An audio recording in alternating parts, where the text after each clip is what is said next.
Updated, sister leaves her kids at my house because of an emergency, but when I get online I find out. Sister leaves her kids at my house because of an emergency, but when I get online, I find out it's for a child-free wedding, and her boyfriend doesn't know she has kids at all. Hey everyone, I have been quietly hanging around on Reddit for a while and I have never really shared my own story here, but today I just feel the need to let everything out. So my sister, let's call her Miranda, has been a consistent source of stress in my life. We never got along. She's quite manipulative and tends to display narcissistic traits. You see, Miranda was born prematurely, which seemed to trigger a proactive streak in my parents. Unfortunately, this meant that throughout my life I often felt overlooked. They would forget to attend my school plays or basketball games and even neglected to pick me up from them. Birthday gifts were another sore point. While Miranda received thoughtful presents from our parents which would make her smile, I would receive gifts like books or teddy bears, which I didn't even like. It's been a consistent theme of feeling overshadowed and neglected by my own sister. Dealing with my parents' wrongdoings was one thing, but my sister took it to another level, reveling in their favoritism. She would exploit their bias against me, like the time she tore my favorite dress to shreds while I was asleep just because a guy she had a crush on had asked me out instead of her. I was horrified and couldn't hold back the tears because I really loved that dress. When I reported it to my parents and they confronted her, she immediately played the victim card, crying and claiming that she liked the guy first and that I was knowingly doing this to her since I hate her. To my dismay, my parents felt sorry for her after her sob story and suggested to me to avoid guys that my sister had a crush on to spare her feelings. It felt incredibly unjust since it wasn't even my fault that the guy liked me. In another instance, I put in a lot of effort to persuade my parents to take me to Six Flags for my birthday since I was an adventurous kid. However, my sister got wind of it and decided that she wanted to go to Six Flags for her birthday as well. Because her birthday came before mine, my parents gave in to her request. She didn't even sit on half of the rides, and I knew she chose this just to spite me. As a result, for my birthday, my parents took me out to our usual restaurant spot for a birthday dinner. I was so disappointed with them, but my parents told me that there was no point in going to Six Flags again in 1 year. When we started to grow up, Miranda just got worse with me. She would always give me backhanded compliments like, "Your face looks better with your glasses," or "You have a boy crush? I thought you were a lesbian." Growing up, I always tried not to stand out too much. However, unlike me, Miranda was everyone's favorite. She pretended to be kind and helpful to everyone, but behind closed doors, she was an absolute nightmare to me. She was sometimes nice to me only when she needed something from me, and after getting what she wanted, she would go back to ignoring me or bullying me. Her expertise in making me feel insecure extended beyond my looks to the people I dated. At 17, I had my first boyfriend, but Miranda managed to plant seeds of doubt in my mind about him, telling me how he was too good looking for me and that he would eventually break up with me, so it was better if I broke up with him first. Every time my boyfriend would come over to visit me, she would get very close to him or try to touch his arms and laugh forcefully. Understandably, my boyfriend at the time was quite uncomfortable. After a few months of Miranda planting doubts in my mind, I decided to break up with him. Now, when I look back, I understand it was completely wrong for me to treat him like that since he seemed to be a genuinely nice guy. Later, as I pursued engineering in college in a different state, I would return home for holidays only to be subjected to more of Miranda's sly and undermining comments. The toxic atmosphere continued to persist. At 25, Miranda met her husband, Dave, and they both decided to get married after 2 years of dating. She announced to everyone's surprise her upcoming nuptials with Dave, which was a shock to everyone since she had been dating other guys on the down low, and some of us knew about it. However, we were happy that she was finally settling down with a decent guy. Anyways, Miranda decided to designate me to be her maid of honor. My parents were overjoyed at the news that I was going to be a part of the wedding, while I had the completely opposite reaction. I knew that being her maid of honor wasn't going to be easy, and I was proved right. Miranda consistently used this position as a means to control me and manipulate me. She would frequently threaten to demote or remove me from the role if I did anything that she didn't like, making the entire experience stressful. Whenever she sought my opinion, I, true to my nature, would provide an honest answer. However, each time she would explode, deflect blame onto me, and engage in yelling fits.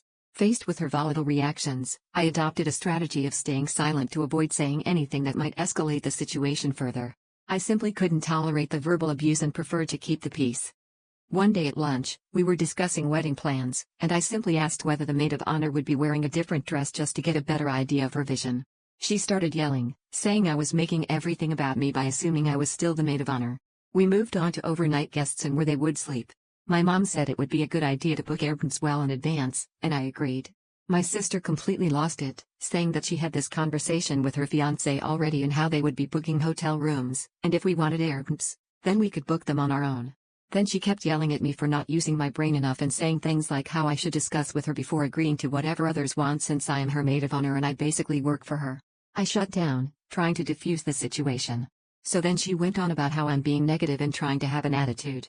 My mom tried to interrupt, but she talked over her and kept saying how she did not want to deal with such an immature maid of honor like me and how I needed to be better. At this point, I'm just quietly taking it since I just want her to stop yelling. Eventually, she decided it was time to leave, intending to head back to her apartment and for me to return home.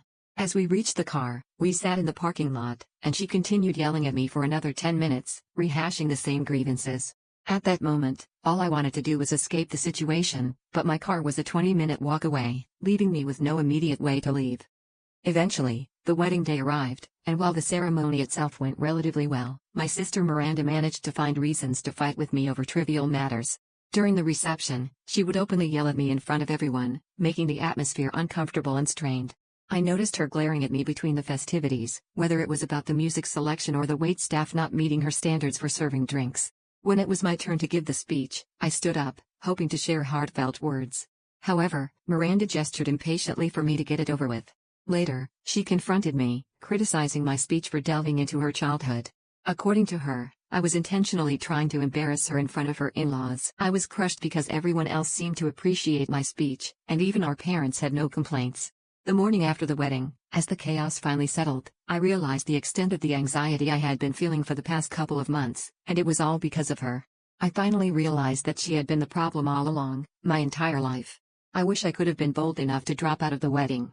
However, I knew my family would have blamed me. Now that the nightmare is over, I could finally shift my focus to my career. Eventually, a few months later, I met my current boyfriend, Tom.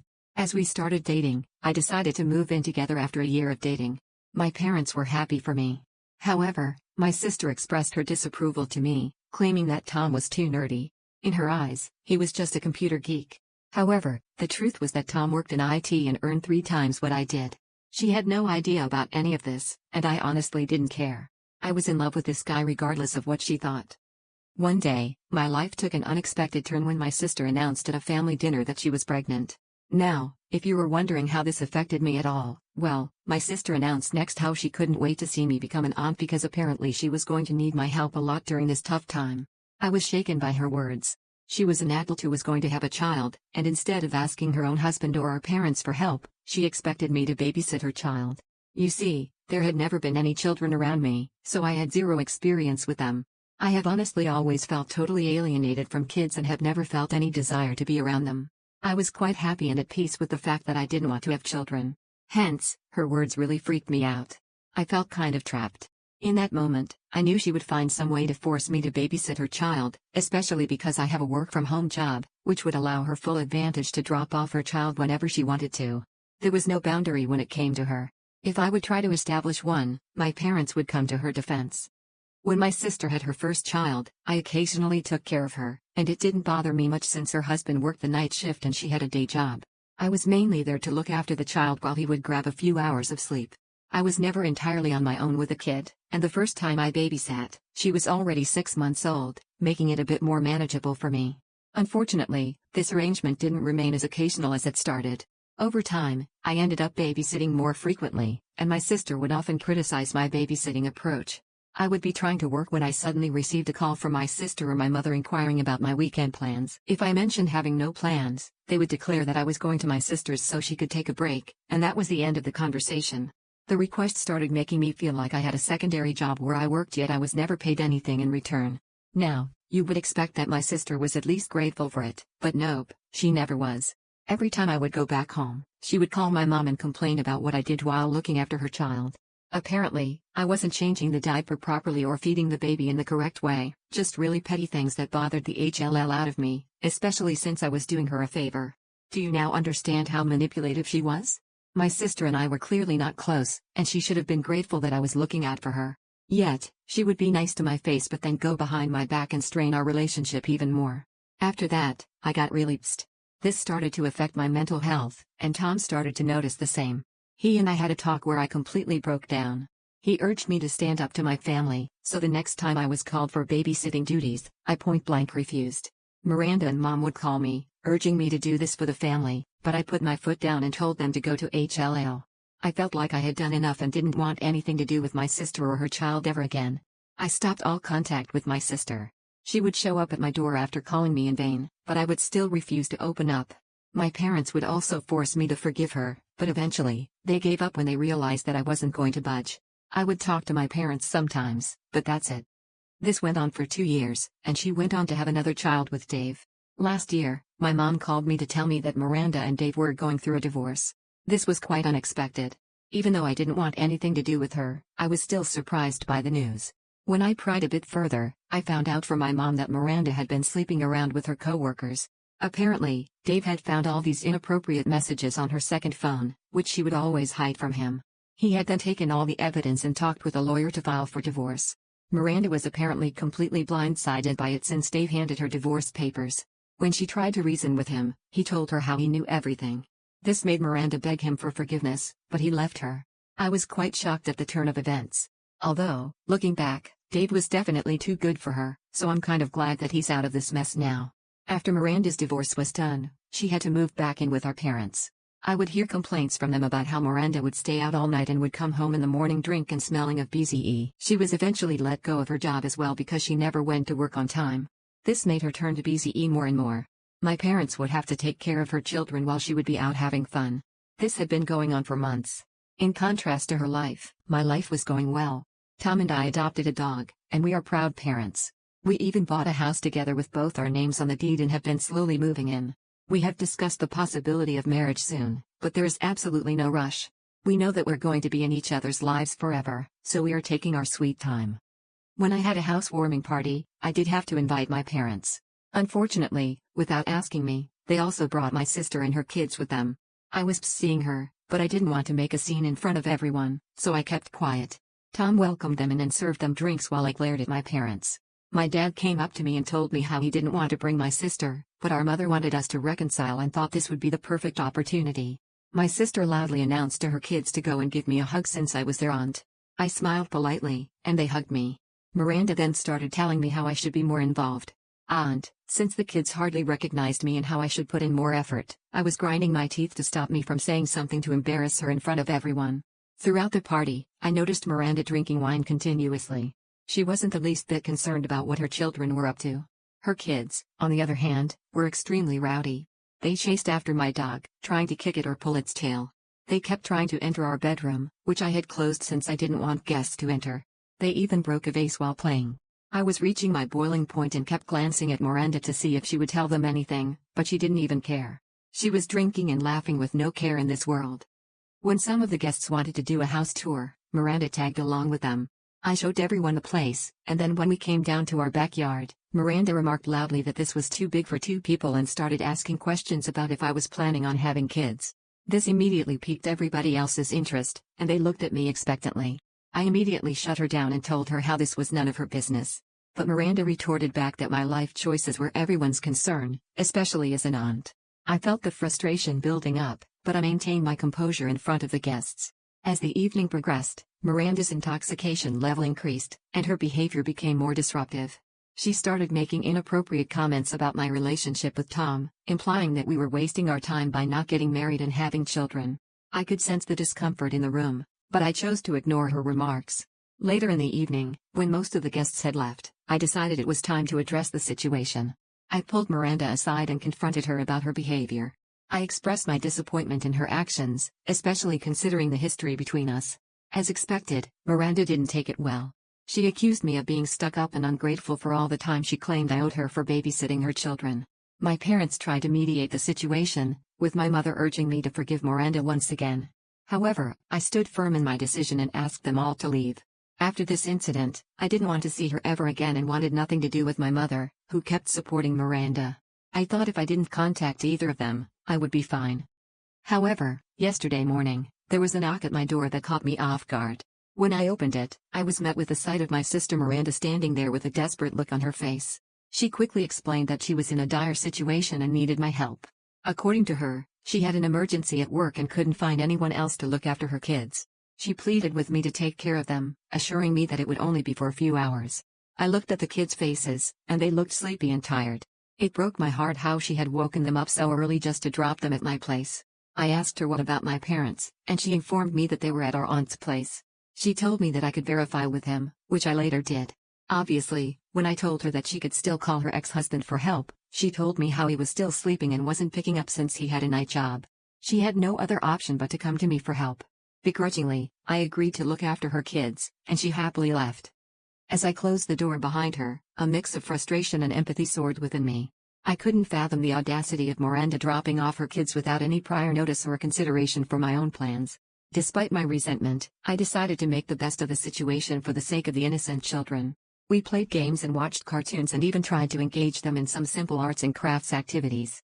Surprisingly, they were more docile once we got to know each other, and as time passed, I started to genuinely enjoy their company. When lunchtime arrived, I realized I had no idea if the kids had any allergies, and I couldn't take any risk of giving them meals without checking with Miranda first. I dialed Miranda's number, hoping for a swift answer. However, there was no response. I tried again after some time, only to be met with her voicemail. With no other option, I decided to be direct with the kids. I explained that their mom seemed busy at work and wasn't picking up her phone. Trying not to alarm them, I gently asked if they had any known allergies or specific dislikes when it came to food. The oldest, while talking about her preferences, let slip that maybe her mom was busy at a wedding, which is why she was not picking up my calls. I furrowed my brow and questioned how she knew that. She hesitated before admitting that she overheard Miranda discussing it with a friend on their drive over to my place. The pieces fell into place, and a surge of anger coursed through me. I thanked the kids for their honesty and reassured them that everything was fine.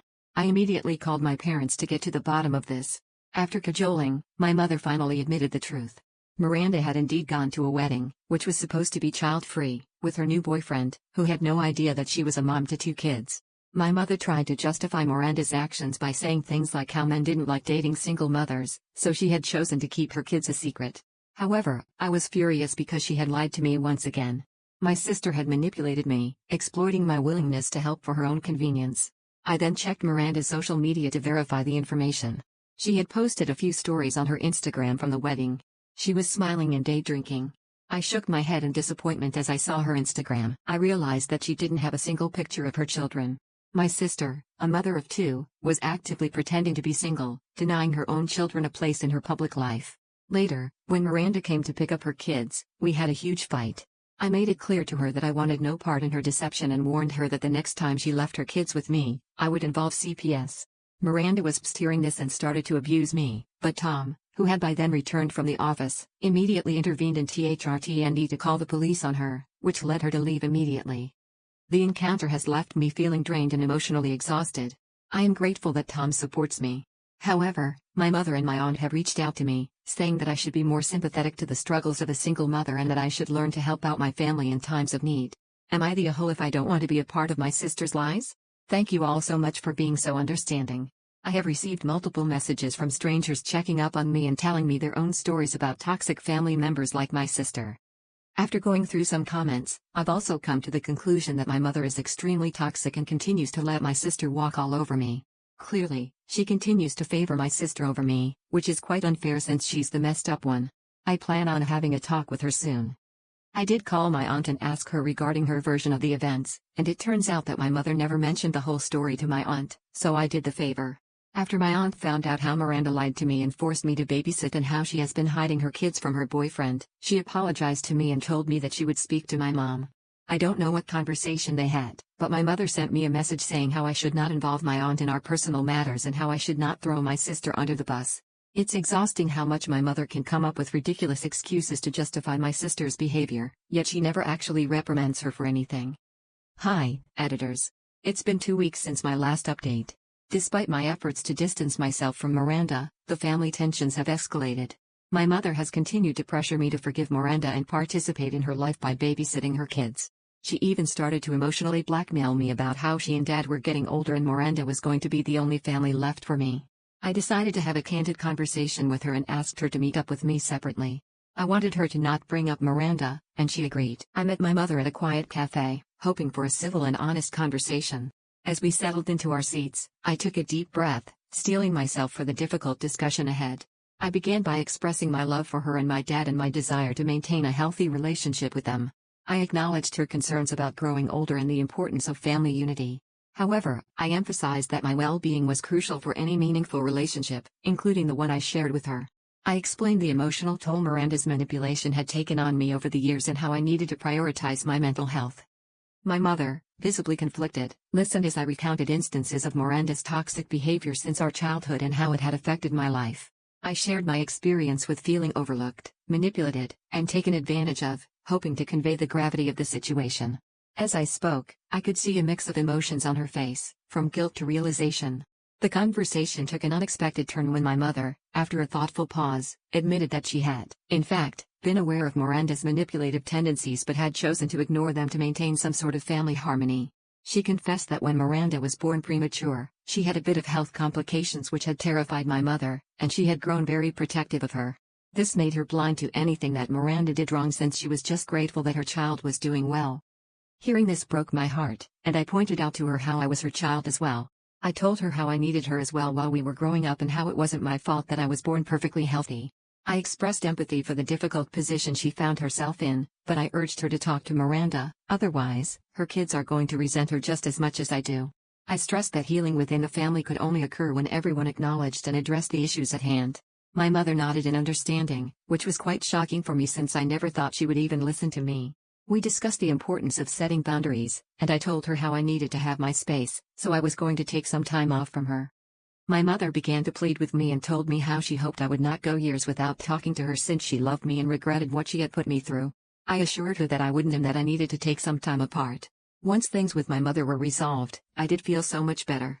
Later, my father also reached out to me separately, acknowledging Miranda's manipulative nature and expressing his understanding of my choice. He confessed that he regretted enabling Miranda's behavior over the years and assured me that he respected my decision to prioritize my well-being. He let me know that he was there for me whenever I needed him, which was honestly the best thing any parent can tell their child. I've cut off all contact with Miranda and installed cameras on my doorstep so if she ever pulls the same stunt again, I can take legal action against her. For her sake, I hope she doesn't. It's been 4 months since my last update. I've been hounded by people on Reddit to post an update. The reason I have been MIA is that I decided to get off social media and uninstalled all my apps. My mental health has improved considerably, and I have also been going to therapy. I have been focusing on my own personal growth. Tom and I are still going strong. He surprised me with a proposal last month when we were having a romantic date on the beach. It was honestly so sweet to see him tremble when he went down on his knees and took out the ring. I can't believe that I'm finally going to be marrying this wonderful man in a few months. I have told my parents about it. Although we talk very little, my parents are extremely happy for me and adore Tom as well. I have received news that Miranda has moved out of my parents' house after they finally lost patience with her when she continued to come home late after partying and drinking the whole day. She, of course, fought with them but in the end, had no choice but to move out. My parents have offered to pay her 6 months' rent, after which she's on her own. Dave does pay her child support money every month, but I doubt it would cover her own personal expenses. I hope for the sake of the kids that she decides to grow up and be responsible for once in her life. That was it for today's story. Thank you very much for listening.